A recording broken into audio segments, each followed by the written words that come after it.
Mga kamanibela, nandito na sa Pilipinas ang all-new full electric SUV na inaabangan ng lahat, ang BYD Sea Lion 7. Parang nakaka-intimidate siyang i-drive. Pwede ring buksan ang sasakyan gamit lang ng card. Nice one! So pwede natin buksan yung pintuan. Pwede rin siyang mag-voice control like, "Hi BYD." Please say it. Oh, di ba? Sorry, I didn't understand. Oh, pero hindi nga lang siya Please put it in nakakaintindi. another way. Nakakaintindi ng Tagalog, no? Go! Apak ng malakas. Ang bilis! Nakuha niya kaagad yung 100. At sobrang tahimik. Tingnan nyo yung gulong lang yung maririnig ninyo. Introducing the all-electric performance SUV built to move beyond expectations. The all-new BYD Sea Lion 7.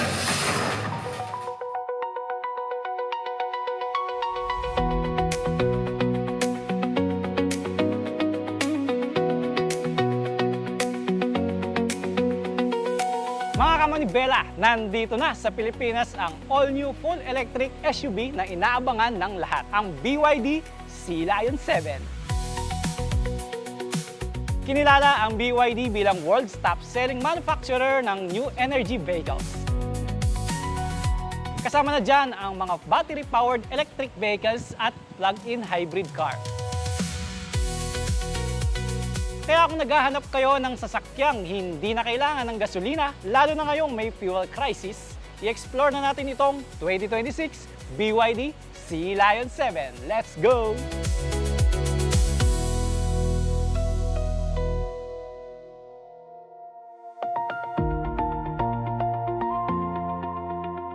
You know, this is a vehicle that has close to 530 horsepower and 600 Newton meters of torque. This vehicle can actually go 0 to 100 in 4.5 seconds only. And this is a very powerful performance SUV. Consumers, customers must experience firsthand. This is actually powered by our Blade battery. No? Across all our models, we have the Blade battery installed, which is done in-house in BYD.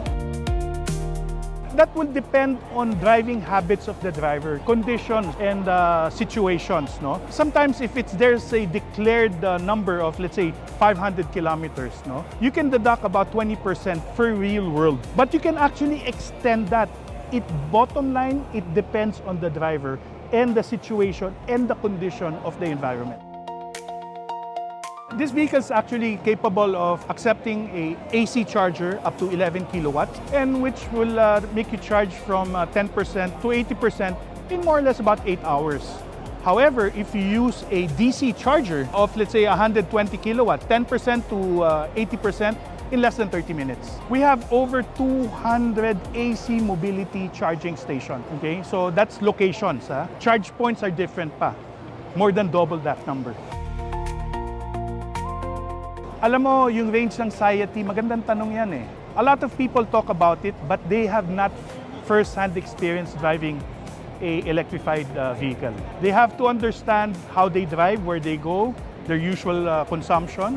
Mawawala yung range anxiety. We were able to drive from Pagudpod, tip of Luzon, all the way down hanggang Jensan sa Mindanao in a battery electric vehicle without range anxiety.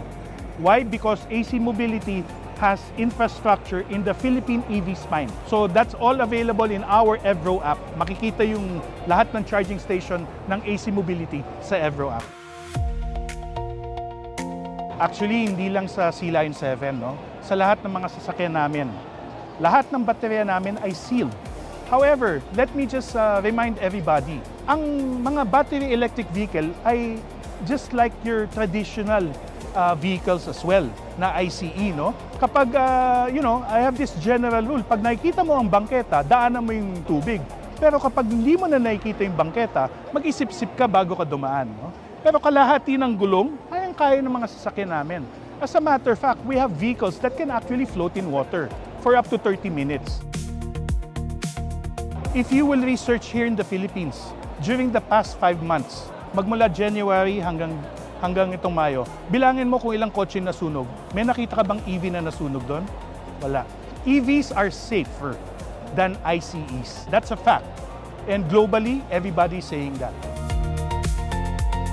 practicality of EV ownership. It is very practical. Our computation right now is about what? A little over 2 pesos per kilometer versus diesel and gasoline. Hindi ko na sasabihin kung magkano. Alam niyo yun kung magkano. Napakalaki ng diferensya. Ang ownership ng sasakyan namin, 1-year PMS is less than 3,000 pesos. Magkano ang change oil? The BYD Sea Lion 7 is available actually in 4 colors. We have the black one, we have the white one, we have this shark gray, and we have a blue one. The price of the BYD Sea Lion 7 is at 2,588,000 pesos only. We don't just sell cars. When we put cars on the road, our commitment in every vehicle we put on the road is backed up by AC Mobility. We will ensure that parts availability and service is available. That's why we have 81 dealerships nationwide. That wouldn't be a problem.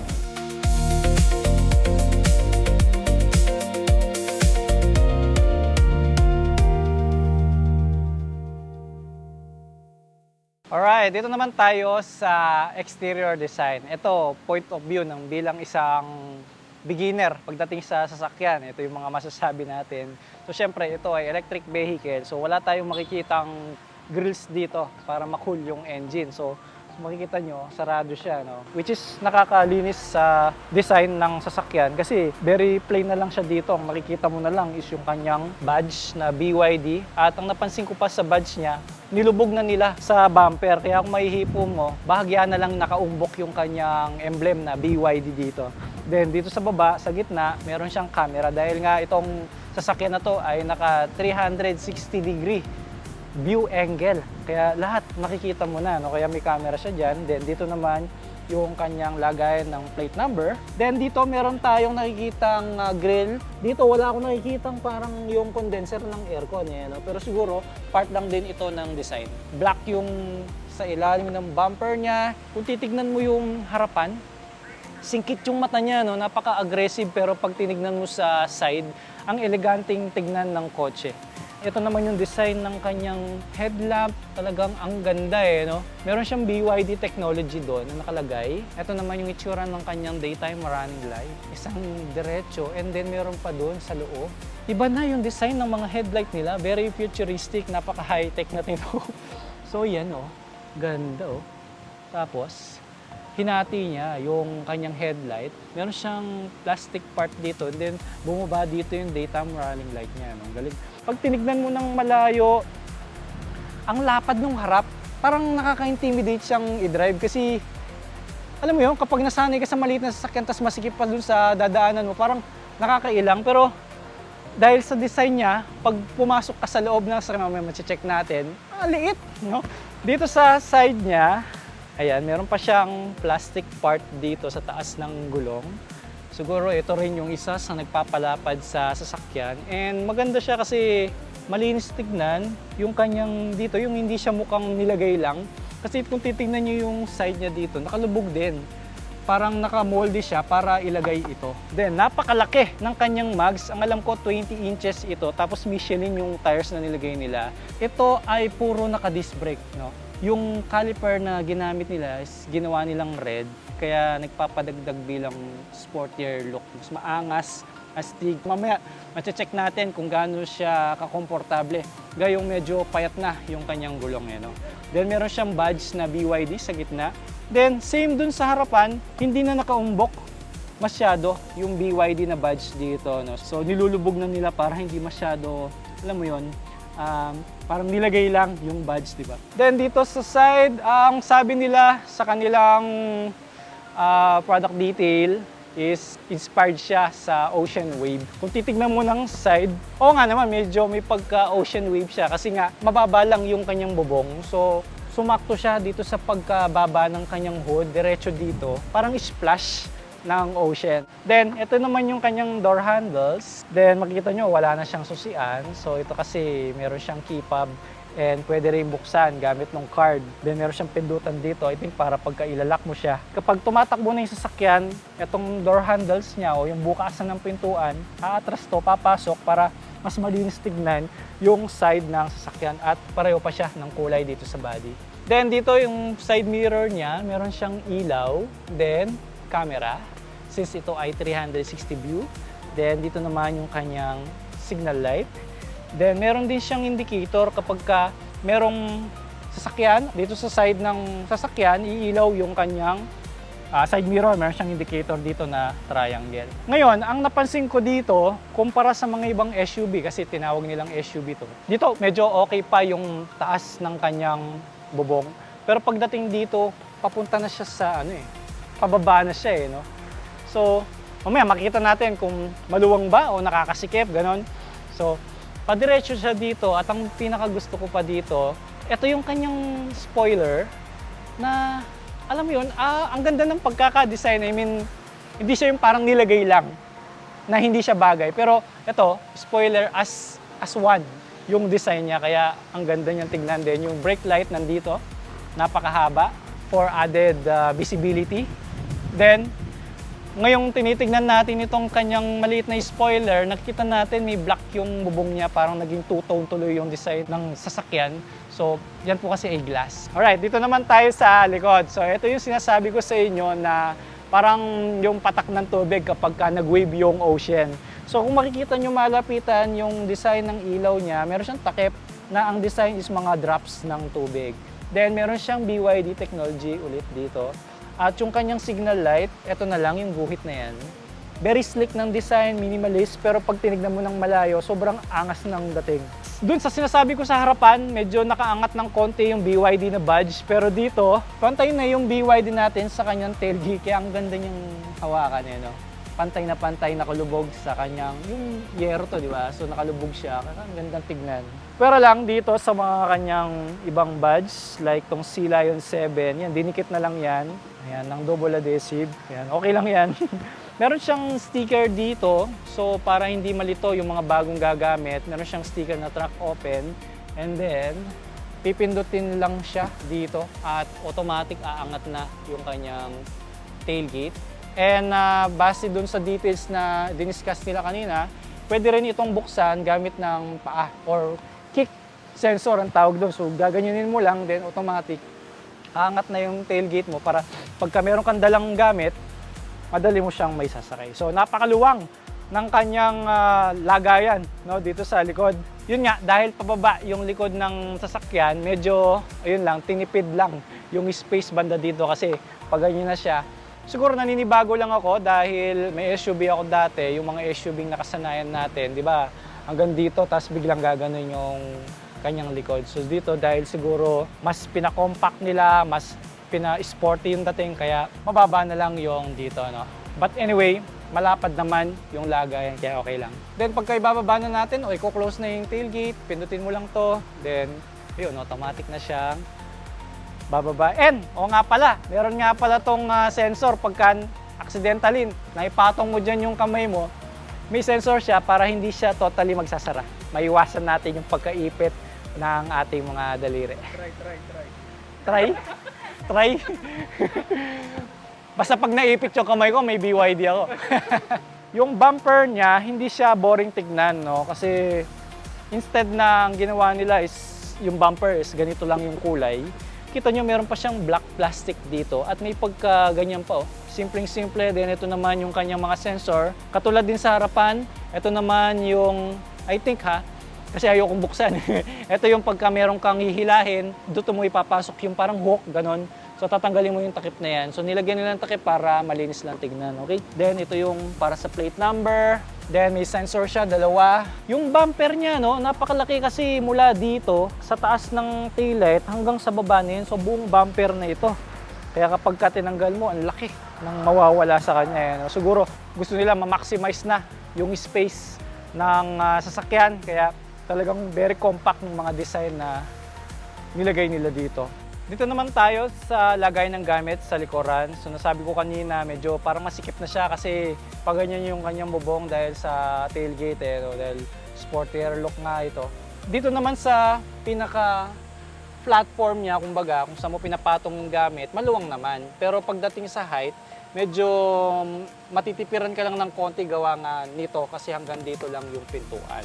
Ngayon, may ginawa si BYD naman na bumawi naman sa haba. Kung hindi kaya ng taas, bumawi naman sa haba dahil kapag itinumba mo yung sandalan ng upuan sa likod, like now,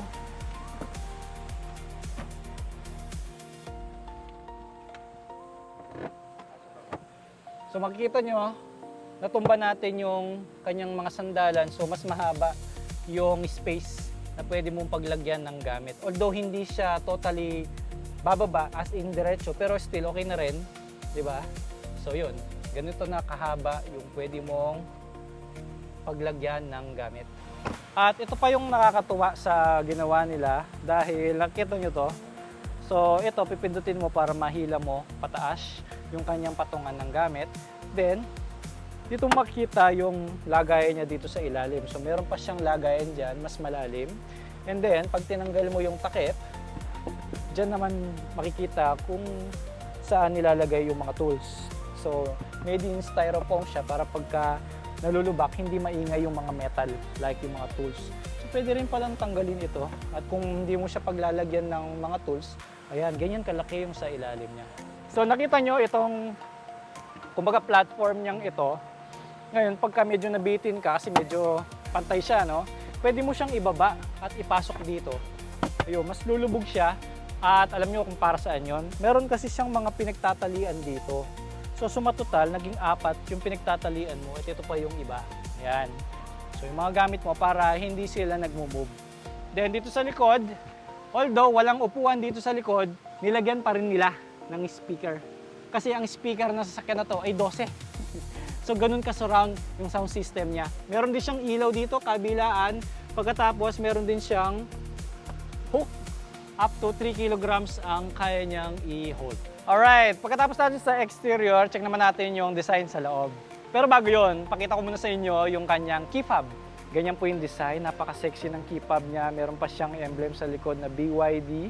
At ang nakikita kong buttons dito is lock, unlock. Tapos meron siyang bilog dito, no? Alright, then ito naman yung kanyang card. So pwede ring buksan ang sasakyan gamit lang ng card. Kung halimbawa, ayaw magdala ng key fob kasi very bulking dalhin. So ito na lang card, kasya sa wallet natin, bulsa, ganon. So testingin muna natin. So una, kung hindi ka gagamit ng card, bubulsa mo lang yung key fob mo, no? So pwede mo namang pindutin lang ito. Then aangat na yung kanyang door handles. Right, kung namang card ang gagamitin natin, so sad to say, hindi natin siya magagamit dito sa passenger side kasi nga pwede lang siya magamit doon sa driver side. Kung makikita nyo yung side mirror niya, wala siyang nakalagay na NFC. So punta tayo sa driver side ngayon para matesting. Since ang driver naman ng laging may dala ng susi and card, di ba? So ito yung sinasabi ko sa inyong naka-emboss na NFC. So dyan mo itatap yung card at ang mangyayari, magbubukas yung sasakyan. Nice one! So pwede natin buksan yung pintuan. Ngayon, kung hindi mo dala yung key fob and card, huwag kayong mag-alala dahil pwede rin buksan ang sasakyan na ito gamit ng ating mga smartphone. At pwede mo ring i-on dito automatic yung aircon. So para pagkasakay mo, halimbawa nakabilad sa parking lot, di at least malamig na yung sasakyan, di ba? Let's go!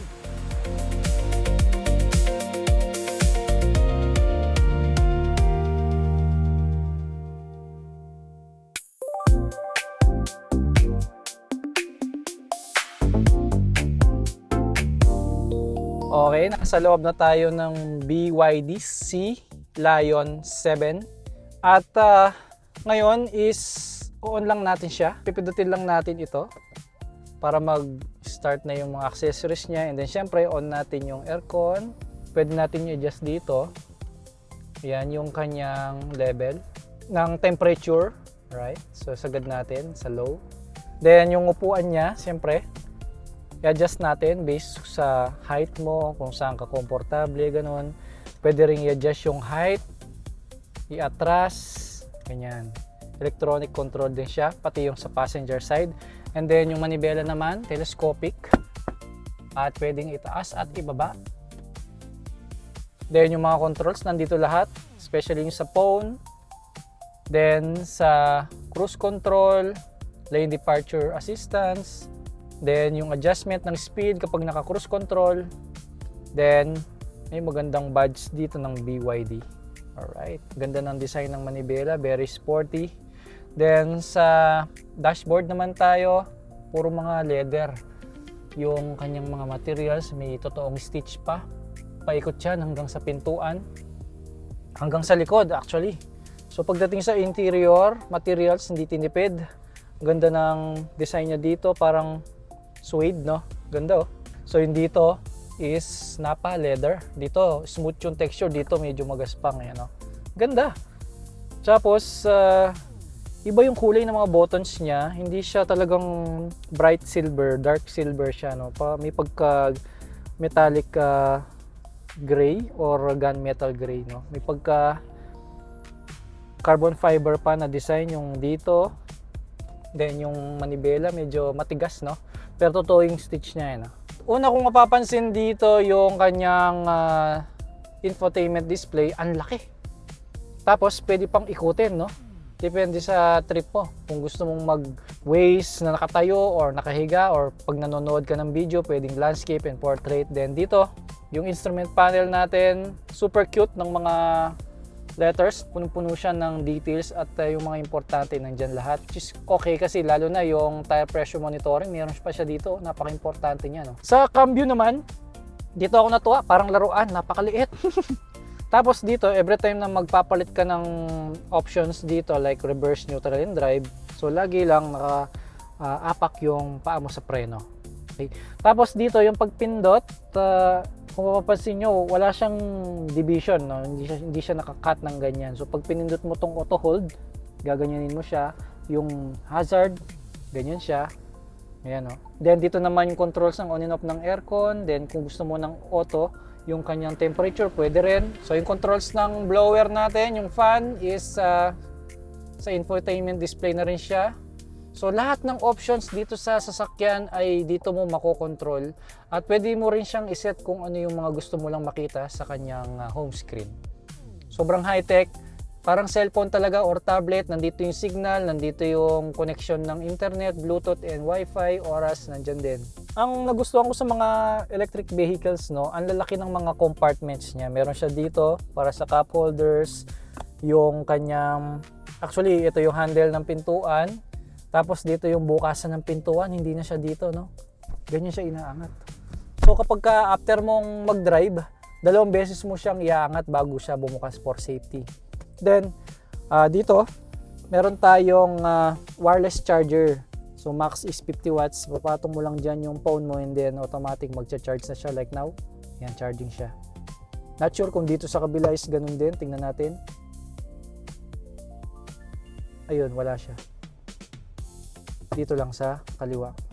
Same sa mga ibang advanced technology ng mga sasakyan. Pinipindot na lang yung parking brake, ganon. May modes din tayo dito for sports, touring, ganon. Then dito naman yung volume ng ating media. And ang maganda dito, meron pa rin siyang mga physical buttons na mga common na kinokontrol natin. Para habang nagda-drive ka, hindi mo na kailangang pumokus pa dito sa infotainment display. At least dito lang, nararamdaman mo kahit na madilim. So meron siyang mga lagayan dito, napakalalim, oh. So meron siyang silver touch dito with parang carbon fiber na pattern, eh, no? Galing. O kaya parang kaliskis ng bangus, no? Then dito, mukhang umiilaw din siya. Ayan, oh. Meron siyang para siyang display din. Then for safety naman, 8 yung kanyang airbags. Meron siya sa mga sides, dito sa manibela, passenger side, then sa passenger, dun sa likod. Then dito ako na-excite kasi napakalaki ng salamin dito sa bubong, no? Pipindutin lang siya. Ayan, then automatic na siya, oh. Then black yung interior, napakaganda, napaka-premium. Then kita mo naman yung upuan niya. Pang sporty yung dating, and meron siyang tigayakap dito sa tagiliran natin, kumbaga bucket seat yung tawag dyan, no? Pero hindi sobrang pang sporty. Ano pa rin siya, pang daily pa rin siya. Pero kahit na medyo lumiliko-liko kang ganyan, bumabanking ka kunyari, so meron pa rin humaharang dito sa gilid, no? Dito naman ako ay 5'7" ang height, so medyo saktuhan lang yung bubong ng sasakyan na to, no? Kung mapapansin niyo yung windshield, masyadong mababa siya. So para yan sa aerodynamic, no? Para mas Sasabihin ko sana parang fuel efficient, wala nga naman palang makina to. So para mas maganda yung aerodynamic, maganda yung pagdadrive mo, mas stable ka, ganun. At kung mapapansin nyo dito, meron siyang nakalubog.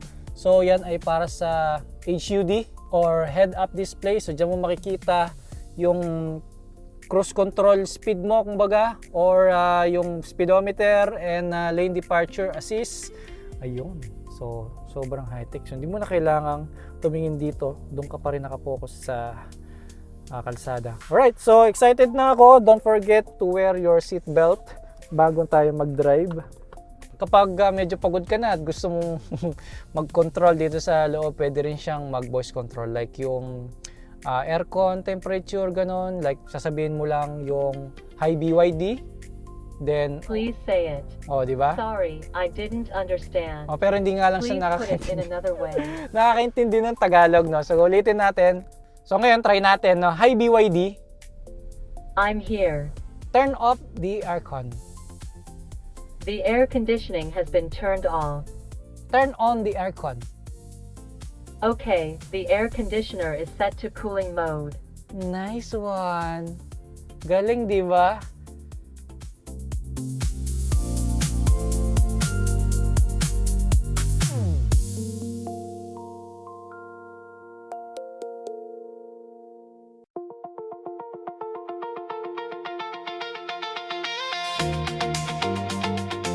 Alright, ngayon napaka-exciting ng gagawin natin kasi ida-drive na natin tong sasakyan. So ngayon, apak lang sa brake and then drive natin. Ayun, so may indicator siya dito. Then automatic mag-on yung kanyang 360 degrees camera para masiguradong safe yung ating sasakyan at walang ibang obstacle na madadaanan pag umalis tayo, no? Alright, so napakatahimik ng sasakyan na ito dahil electric vehicle siya. Ang tangi mo lang maririnig dito is yung blower ng aircon. Meron din siyang option ng auto hold. Then pag uphill naman, at least from brake, tas apakan mo yung gas, hindi siya aatras. So support din siya para maiwasan yung pag-atras ng unintentional, ganun. Gaya ng sinabi ko, ang maririnig mo lang dito is yung blower ng aircon and yung gulong. Tapos dito sa manibela niya, kahit na electronic control siya or yung electronic power steering siya, no? So mararamdaman mo pa rin yung bigat, which is mas gusto ko kaysa yung wala kang maramdaman na parang konting kabig lang is, alam mo yun, liliko ka agad siya. Ito medyo may pressure sa kamay mo, meron siyang pigil. Tapos sa suspension naman, hindi siya yung sobrang lambot na parang pang high-end SUV talaga, no? Ito medyo may pitik ng konti kapag ka nalulubak siya. Pero para sa akin kasi kung titingnan mo yung design ng sasakyan, sporty yung dating niya, no? Kaya parang napaka-aggressive. Not sure kung kapag ka nilagay mo sa sports mode, titigas yung suspension mo, hindi naman. Pero nakaset siya as ganon. Pero still, kahit yung mga nasa likod ko, yung mga nakasakay sa likod ko, is hindi naman sila naaalog eh. Komportable pa rin naman sila and sa interior napakaluwang. Then pagdating sa brake, so pag-apak ko sa brake, medyo lumubog pa siya ng konti, no? So hindi ka mabibigla. Hindi siya masusubsob. Talagang may lambing yung paghinto. Kaya okay siya, no? So napag-isipan talaga nila yan, no? Kasi minsan kapag sobrang lakas ng preno ng sasakyan, talagang masusubsob ka na hindi naman sinasadya, eh, no? Sa paningin ko, sa ganitong height ko, hindi ako nalulula. Kumbaga parang ang liit pa rin ng sasakyan. Kasi yung hood natin sa harapan is ang baba niya. Kaya pwede siya sa mga lady driver na medyo mababa lang yung pag-upo nila. So hindi na sila kailangan gumanyan para makita mo yung harapan mo. Although talagang pag gumanyan ka, kitang-kita mo. Ganda ng hood niya, yung design talaga. Dahil may nakaumbok sa magkabilang side, matatansya mo yung dito banda sa kanan. Ngayon naman, gusto kong matry yung acceleration. So, eto na. So, ang gagawin ko, atras lang tayo ng konti. Ayun. Then, hazard tayo. So, tingnan nyo. very confident tayong umatras kahit na hindi ako nakatingin kasi kita mo yung wideness ng view nung camera. Kita lahat eh, tapos may top view pa. Then, pwede mo rin palitan. Oh, pwede mo palitan sa side, pwede mo sa side, then sa likod. Oh, di ba? Kitang-kita, di ba? Oh. So parang assist na lang yung from 0 to 100 tayo. Hindi ko na ita-timer. Gusto ko lang maramdaman yung feeling ng 0 to 100. Okay, let's go. Apak ng malakas. Okay. Ang bilis. Nakuha niya kaagad yung 100. At sobrang tahimik. Tingnan nyo yung gulong lang yung maririnig ninyo. Tapos, pag binitawan mo yung gas pedal, may pigil yung parang makina ganyan or yung motor niya para hindi siya mag-freewheeling. Okay, gusto kong i-try yung cruise control. Yung minimum nga pala ng cruise control nito is 30. So kapag isinet mo siya, dadalhin niya rin ng 30 kahit na halimbawa 20 lang yung takbo mo. Ayan o, mini-maintain niya. So pag inactivate mo yung lane departure assist, pipigilan niya yung paglabas ng sasakyan sa lane niya. At pero pwede mo pa rin namang pigil. Halimbawa ngayon, so tumigas yung manibela natin kasi nakita niya yung lane niya diyan sa kanan tsaka sa kaliwa. So kita nyo, diretso lang yung takbo ko, di ako di ko pinapakan yung gas, nakabitaw lang ako sa manibela, nakaabang lang ako. So yan, galing. So sasabihin din ng BYD na dapat hawakan mo yung manibela kasi hindi pwedeng laging ganun. So masisense din niya na walang nakahawak. So kailangan nakapatong pa rin.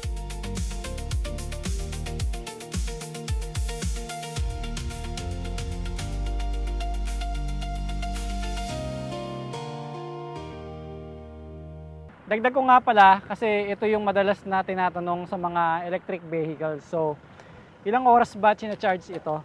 Ngayon, kung isasaksak mo siya sa DC, 30% to 80% is aabot lang ng approximately 30 minutes. At ang distansya ng full charge naman na kaya niyang i-travel is 542 kilometers. Napakalayo. Sulit na yun.